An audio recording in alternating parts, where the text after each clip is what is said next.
We have a way of implementing binary operations and storing the results, but the computer needs a way to determine which operation to use and when. This is called an instruction. There are instructions such as add two numbers and copy this number. Computers use what's known as the von Neumann architecture, which means that the instructions are stored in memory as binary numbers amongst other data. For example, the instruction number 16 in base 10 or this byte in binary might mean add together two 8-bit numbers and store the result. Instruction number 17 might mean the same thing but for 16-bit numbers, and so on.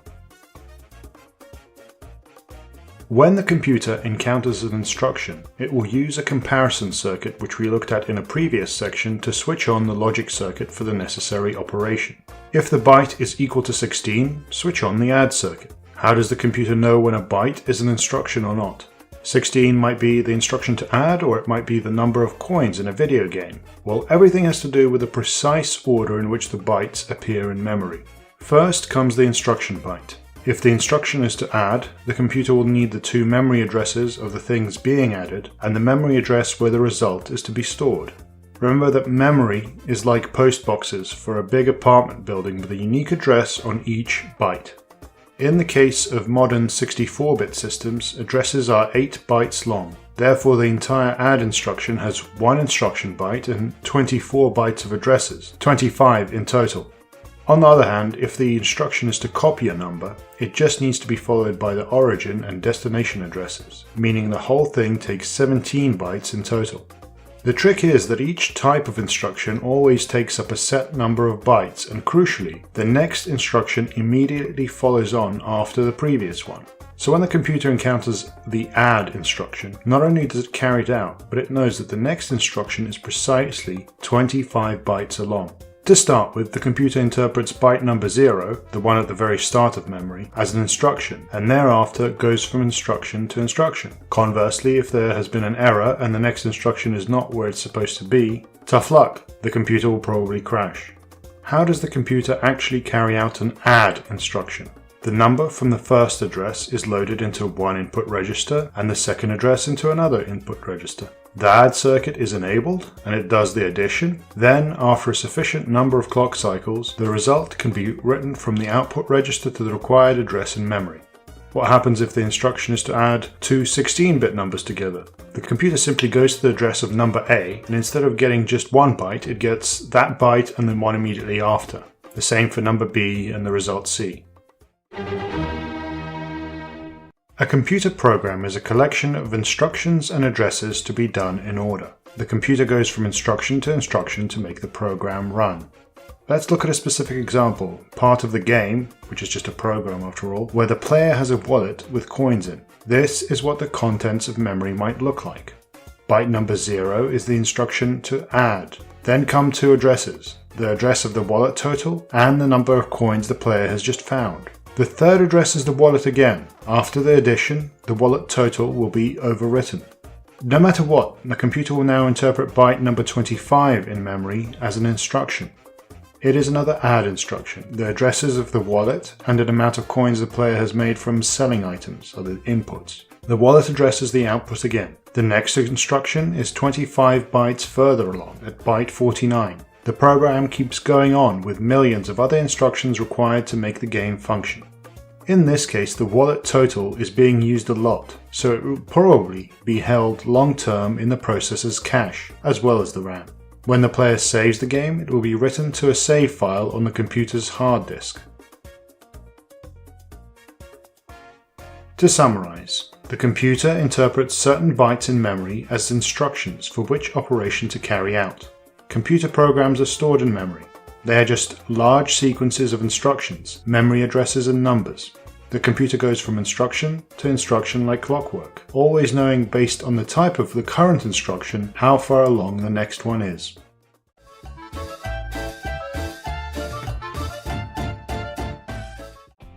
So far, we've looked at instructions which work in a linear manner. Copy a number, add two together, and so on. The program would always produce the same result, and eventually it would just get to the end of memory and stop. We need a few more instructions to make a computer what's known as Turing Complete. Being Turing Complete means that it can eventually carry out any possible computation, load a web page, render a video game, and so on. The only difference between two Turing Complete computers is how fast they are at doing those computations. The first type of instruction a computer needs is what's called a jump, or sometimes called a goto. Following the instruction byte is a memory address. As the name suggests, instead of going directly to the next instruction in memory, the program jumps to the specified memory address and carries out the instruction there. This means that the program can now do a loop. In our video game example, we have seen how instructions are used to add numbers of coins to a total kept in a wallet. These instructions, and all the others required to update the game world, render the graphics, and so on, are followed by a jump instruction back to the start. This way, the game can keep running indefinitely. The other crucial type of instruction that a computer needs is a branching or conditional instruction. If a given condition is met, for example if two numbers are equal, then jump to a particular address. We have already seen how a comparison can be implemented with logic gates. Adding such logic makes a jump conditional, allowing different sets of instructions to be executed based on calculations performed so far or inputs to the computer such as a keyboard or mouse. With conditional jumps, the computer is Turing Complete. Given enough time, it can do any calculation. At this point, it's worth mentioning how a real program might actually be written. If you thought that things were quite confusing so far, you're not wrong. Remembering which instruction does what, which memory addresses have what data stored in them, where jumps go and so on, this is all hard to keep track of.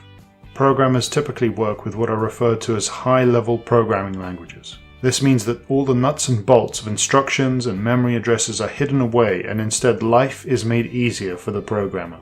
For example, this is a bit of code in the C or C++ language.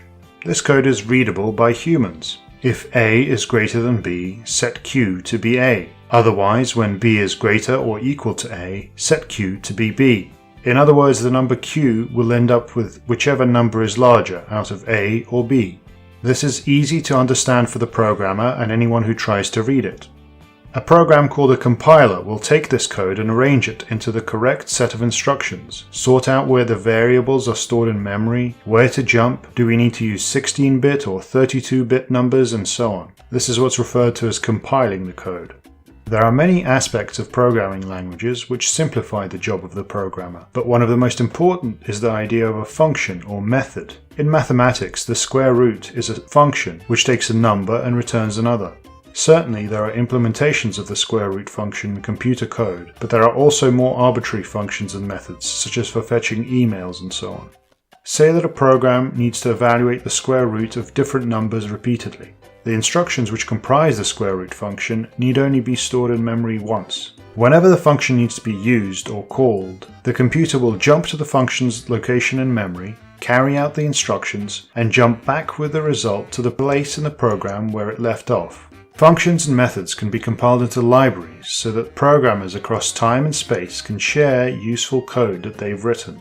If you've ever seen a DLL file on Windows, that's what that is. Once a function or method has been written efficiently, other programmers can use it without needing to spend much time on it. To summarize, computers have an instruction to jump to a memory address and carry out whatever instruction is there. This allows loops within programs. Some jumps only happen when a condition is met. Any computer that is capable of such jumps can carry out any computation as long as it has enough memory and time to do so.